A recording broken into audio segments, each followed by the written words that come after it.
Hello, ఇప్పుడు ఎవరైతే 140 నుంచి టోకెన్ నెంబర్లు ఈ రోజు తీసుకున్నారు అక్కడ పట్టుకోండి.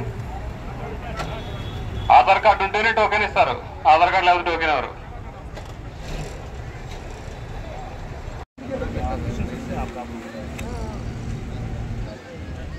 సాయంత్రానికి పెట్టండి. ఈరోజు ఇట్లాగే జరుగుతుంది. సో రేపు పొద్దున్న 6 o'clock ఓపెన్ చేసేటప్పుడు మెషిన్లు ఉంటే పట్టు.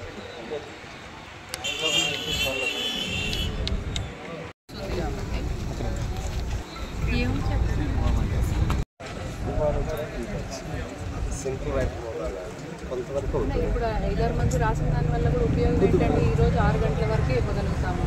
ఒక్కొక్క దానికి 20 నిమిషాలు 30 నిమిషాలు పడుతుంది.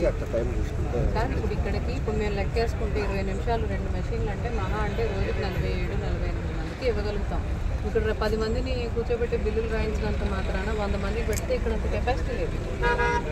ఎంతమందికి ఇవ్వగలుగుతామో చూసి నేర్చుకుంటాం. కానీ 2-3 బిల్లులు రాసిన దానివల్ల అయితే స్పీడ్గా జరగదు. చెప్పింది చూస్తాం. అందరూ అందరూ కలిపి ఒకరు చూసి రావాలి.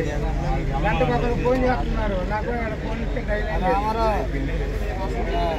కాన్స్టిట్యూషన్ అడుగుతున్నారు. సార్ గారు ఏదైతే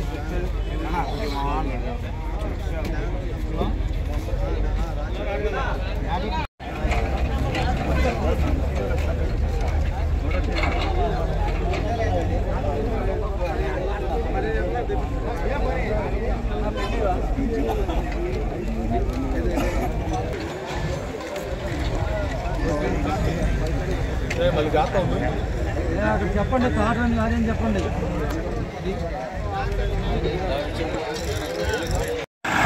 ఇప్పుడు సీరియల్ నెంబర్ ఎంతవరకు వచ్చిందా? సీరియల్ నెంబర్ ఎంత ఇది?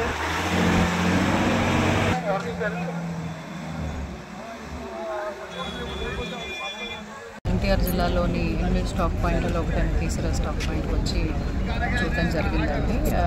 ఏ విధంగా టోకన్స్ ఇస్తున్నారు, ఏ విధంగా లోడింగ్ చేస్తున్నారు, ఛార్జెస్ ఎట్లా QR కోడ్ ద్వారా కలెక్ట్ చేసుకుంటున్నారు, ఏం చిన్న చిన్న మార్పులు చేస్తే ఇంకొంచెం త్వరితగతిన ఈ సిస్టమ్ జరుగుతుంది అనే విషయాలు ఇక్కడికి వచ్చి రివ్యూ చేయడం జరిగిందండి. ఎప్పుడు స్మూత్గా జరుగుతున్నా డిమాండ్ ఎక్కువ ఉంది కాబట్టి మా జిల్లాలో ఇదే పెద్ద స్టాక్ పాయింట్ కాబట్టి ఇంకా 2-3 పాస్ మెషిన్స్ పెట్టి ఇంకాస్త త్వరగా అయ్యేటట్టు ఏర్పాట్లు చేసి ఎవరికి ఇబ్బంది లేకుండా చూస్తాం.